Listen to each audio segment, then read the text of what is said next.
Good morning.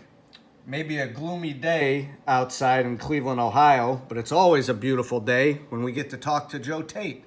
And we're back with another rendition of Ask Joe with some questions and some stories. So with that, I will bring you Mr. Joe Tait. Thank you, Steve, and good morning to you. I have a number of questions this time, so I'm going to get to them right away. And Thomas Fisher wants to know if Jim Jones didn't break his foot in that so-called miracle in Richfield year, would the Cavaliers win the title? No doubt in my mind they would have won the championship that year. They'd taken 4 out of 6 from Boston, the team they would have lose to in the semifinals, and they had beaten Phoenix twice in the regular season. I don't think there's any doubt they would have been NBA champs in the Miracle of Richfield year. But break the bone and lose the title. Pete Veliconia, I hope that's right, Pete, says he wants to remember the WEOL nights out during the NBA All-Star weekend when I used to drive up to Elyria. Well, we tried to drive to Elyria, and we usually made it, but one night the limo they sent, I warned the guy, said, stay to the left, because if you go to the right, you're going to go into the ditch. And he backed the limo right into the ditch.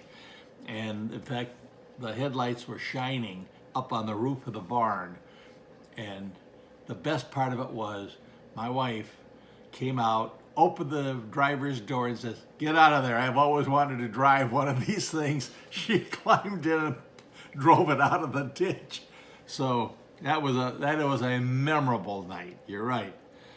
Phil Pivnik, talk about the night in the Miracle in Richfield. He remembers listening out on Long Island, and that was a great experience. Just being part of that. Good players, close call, and no cigar, as they say. But I will remember it fondly for the rest of my days.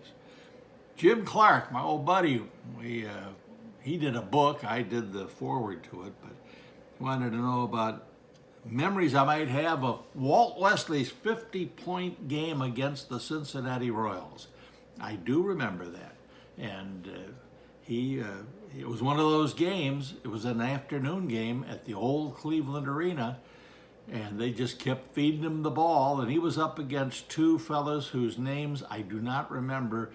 They had tours of duty in the NBA, but they were the kind of players that you score 50 on, and Walt did just that. So, yeah, Walt was a good man, tried hard. He was the first center the Cavaliers ever had, and he did. He scored 50 and looked good doing it with that big old afro that he used to wear. How about Bob Price? Bingo, as we called him. He was the PR director for the Cleveland Cavaliers for a number of years. He wants to know if I still have a Dura Range golf ball from the Cavs Mount Union Golf Classic. Yeah, we used to have a big golf go-round every year. Some of the folks from Mount Union and some of the folks from the Cavs would get together and would play a round of golf. Now, I was the worst golfer that God probably ever put on the planet. I wasn't going to spend money for golf balls, so I went out and I got those Dura Range practice balls, the ones with a big stripe around them. That way I could, A, find my ball more easily, and B, I didn't lose any money when I hit the ball into the water and out of sight. And I do have not only one, I think I've got about a dozen of those Dura Range balls still in my $35 golf bag, which I purchased at Walgreens. Kevin Watts wants to know if I watched the Cavaliers championship run in 2016. I watched the last game primarily because I had told somebody when they were down 3-1 that they would come back and win. I had been watching LeBron James in the time that I was with the Cavaliers, and I knew as he matured he would have that kind of desire to take them to the promised land, and he did. And so I did watch the championship game. But that's, unfortunately or fortunately, take your pick, was all that I watched. Mike Milborn, How good was Mike Schmidt at Ohio University? Mike Schmidt, of course, played for Philadelphia. He was a baseball player who could hit the baseball right out of the ballpark down there at Ohio U. In fact, he put more than his share up on Grover Center, the basketball arena, which was located beyond the left field wall. Mike Schmidt could really hit the pill and had an outstanding career in the big leagues. And Johnny Ryan said that they all emulate epic calls of the games I did and wanted to know who I was growing up listening to and striving to be like. Well, there were several, but the man that probably had a bigger influence on my life, broadcast-wise, was Bert Wilson, who did the Chicago Cubs as I was growing up as a kid, and then Jack Quinlan, who followed after Bert moved on. And those two guys I love.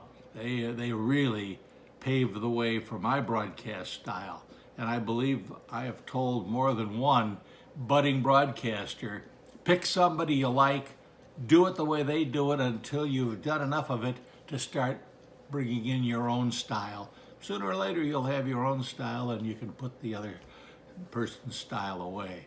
But those two fellas in Chicago, WGN Radio, that was the tandem that I listened to that I really enjoyed. Hey, that's what we got this week, and I thank you for the inquiries, and I hope that the answers were what you wanted to hear. So we'll get together and do it again. In the meantime, have a good night, everybody.